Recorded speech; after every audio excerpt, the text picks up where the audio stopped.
Hello everyone, Sidewin here. Today I'm going to be talking a bit about archetype feats and archetypes in general in Pathfinder 2nd Edition. I'm just using the Archives of Nethys page in part so that I can show you around, and in part because there's a lot of different options and I'm focusing more on how to read them than explicitly what they are, because you can't really effectively cover 80 options in a single video. And I didn't really want to make a series covering every archetype, because a lot of them are very much Galarian specific, or otherwise tied to a specific campaign. So basically an archetype is a dedication you take on top of your base class, which gives you access to new abilities. It lets you diversify your character beyond what your initial class is. So an example would be, say you're playing a fighter and you want to add a bit of magic. You could take a dedication feat for the sorcerer archetype to represent having a ancestor who was a powerful dragon, and then you gain a couple of spells from that archetype. Note that archetypes are more restricted than the caster classes that they come from, but I'll be talking a bit more about spellcasting later. So to start, I should talk a bit about how you take an archetype. For this, I have Path Builder open in this tab. So basically, archetypes are generally not available at level 1, unless you are playing an elf who is an ancient elf, because the ancient elf gives a dedication at level 1. And that kind of breaks the norm. Usually you have to wait until level 2, at which point you can take, instead of one of your class feats, a dedication feat. And this unlocks a separate feat tree. So if I give the example of just clicking Blessed One, then at level 4, you can go to Archetype class feats and you can pick Blessed Sacrifice. So basically, this lets you expand the character beyond what is already in the class. And there is one restriction on this, which is that once you have taken a dedication feat, you must take at least 2 feats in that archetype before you can take one in another dedication, which, as you can see, it's grayed out here. None of the others are available until you take Mercy, meaning that the next dedication would have to be taken at level 8, at which point you can take, say, Celebrity dedication, and then as you go up in level, you can again replace the feats, and you can draw from both archetypes. So the point of an archetype is to expand versatility. It doesn't necessarily give you more power, although certain archetypes can. The point of it is versatility. So there are some notes on special rules with archetype feats as opposed to class feats, because many archetypes draw from the same feat pool that the classes do. However, you don't usually get it at the same level as the class, as mentioned about here. Yeah. So some archetypes include a list of additional feats that appear in other sources. This list includes each feat's level, which might be different than the normal when gained from the archetype. So for instance, if you have an archetype that's a sneaky type, you might be able to take rogue feats, but those rogue feats are going to be from a specific smaller list, and you will usually get them 2 levels later than the rogue, sometimes more. And with spellcasting archetypes, the way this works is you get your first level spell at 4th level, rather than at 2nd level, where you get a cantrip. So, as you can see, it doesn't really scale up in power too much. There is a way it can, which I'll talk about at the end of the video. So the second thing that's important to note about archetypes in general is here, feats that gain feats. If an archetype feat lets you select another feat, then you can gain both feats as one, but the feat which grants the feat counts as a feat for your archetype feats. So if you have taken a archetype at level 2, and then at level 4 you take a feat which gives you another feat, you still can't take another archetype. You have to take a feat at level 6 or 8 before you can take an archetype at a higher level. I know that sounds a little confusing, but the best way to view it is if, say, you over here had selected dedication feat cleric, I'm going to have to modify this to let it be taken. Yeah. So here I just need to quickly mark in something to give the ability to take on the cleric archetype, because you do have to meet certain restrictions. Then I can go down here. Hopefully it should be available now. Yeah. So cleric dedication, you have to have wisdom of +2. And you get the cantrip then. So at this point, your archetype class feats, you might, for instance, take basic dogma, which gives you a cleric feat of 1st or 2nd level.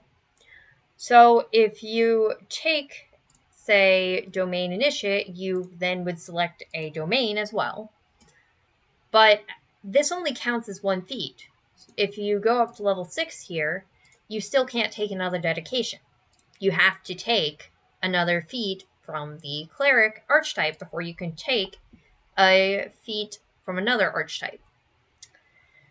So basically just think of it as you have to spend 2 of your class feats on an archetype on top of the dedication. So it's a total of 3 feats before you can take another archetype. Alright, so then spellcasting archetypes. These are ones I've talked about previously with the you get cantrips and the dedication, and then there are 3 later feats, basic, expert, and master. These feats give you a set of spell slots, and it only gives you 1 of each level. And once you've taken the basic spellcasting feat, you get up to 3rd rank spells from it. Yeah, I think that's what it's saying. I'll check by just going over here and clicking on a spellcasting archetype. So basic spellcasting benefits, yes. So you get all of these spells from the basic feat. So if you take the basic feat, you get 1st, 2nd, and 3rd rank spells at the listed levels, which are 4th, 6th, and 8th level. And then you can take expert and master, which again, they give you spell progression at a level different from others. You generally cannot get more than 1 spell slot at each level, however. So that is a bit of a limitation of the archetypes. So there's 2 other special types of archetypes that are mentioned in this page. The first one is what they literally call special archetype, which you can take a skill feat instead of a class feat for certain archetypes. And that's basically just it lets you do it, and that counts as your archetype. The other thing that is noted is you can never have more than 1 class archetype, because there are some archetypes you can take which override parts of your class. Like, for instance, if you go to the gunslinger, there's a... this is a little messy, yeah.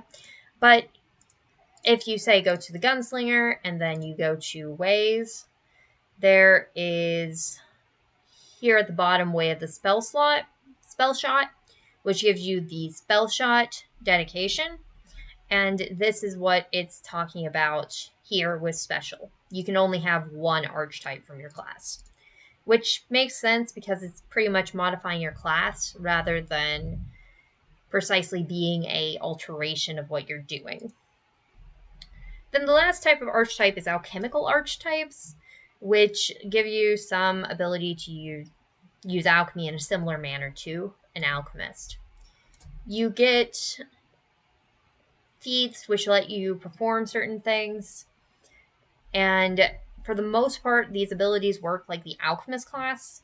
Honestly, for beginners, people usually recommend taking alchemical archetypes rather than playing an alchemist, because the alchemical archetypes give you that flair without having the full complexity of the class. But you can decide for yourself a little bit. I generally do not recommend alchemist for beginners. So I'm not going to talk too much about this. There's just a couple of rules there. And then temporary items have similar rules to temporary items. Certain archetypes give them. So I'm not going to be talking too much about the different archetypes here. I'm just going to pull open one as an example, which I'll just take Acrobat here. There's a lot of different ones, and I'll show you how you can read it. So first off, you have a dedication feat. This is the first feat you have to take, obviously. And it gives you a set of abilities. Some of them scale with your level. So for the acrobat, you have to have a pre-req, which is you have to be trained in acrobatics. Some dedications do not have prerequisites, but many of them do. So you should always pay attention at first level if you're planning to take an archetype at second level, that you will meet the requirements. So the dedication then gives a set of abilities, and then once you get to higher levels, you can pick from the feats available at that level. Sometimes there's only one feat at a level, such as Acrobat level 4, you could only take Contortionist. But a different example would be at level 8, the Acrobat could take Show Off or Tumbling Strike. And you can intersperse these with your own class's feats. So if you're a rogue who's taken the Acrobat archetype, you could take a 4th level rogue feat at level 4 rather than taking Contortionist. But if you want to use all archetype feats, you can. You just have to consider that yourself. And each of the feats mostly just works like a feat. Some of them do have more prerequisites that are not required by the base class, so you should make sure that you're on top of that. And some of them also have access restrictions. Some dedications also have access restrictions. The way this works is it's a lore restriction. So for instance, for Show Off under Acrobat, you have to be a member of the Firebrands, which is a Galarian organization. For another example of this, there are some Hell Knight archetypes, which require you to be a Hell Knight. So if you're planning to take an archetype feat or use it a lot, you should be aware of any access restrictions that are in that feat. I'll finish this video by talking about a relatively common variant rule, which is not exactly recommended for beginners, but it's important to mention. That's free archetype. The way free archetype works is essentially you get to have an archetype on top of your base abilities. So Pathfinder doesn't support this without paying, but instead of having to take the cleric dedication, you would just add a cleric on top of it. However, the generally recommended use for free archetype is to introduce a shared aspect to every character without taking away any of that character's existing choices. So the example they give is a campaign where everyone's a pirate or everyone's an apprentice at a magic school. In these cases, the GM would say, hey, everyone has to take one of these archetypes to represent the fact you're a pirate. Or they might say you have to take one of these spellcasting archetypes to represent that you're learning magic at school. And this goes on top of it. So you get an extra class feat at second level and every even level thereafter, which can only be used for the archetypes. In general, the recommendation here is that those archetypes fit a certain theme. It does note that if you leave this entirely unrestricted as a GM, it will result in a higher powered game, because the character's not giving stuff up to get the increased versatility. There is another note here, which this is up to your GM, but many people run it this way. So you can sometimes ignore the free archetype when selecting other archetype feats, as mentioned here. So this is up to your GM. Make sure you ask if you have a free archetype in your game. And there's some other rules here for the GM to note, such as limiting how many times a character can double up on a feat, and allowing characters to only benefit from a certain number because you might have multiple archetypes at once. So that's the gist of how archetypes work. There is one final note that I'll make, which is that you cannot take the archetype for the class you already are.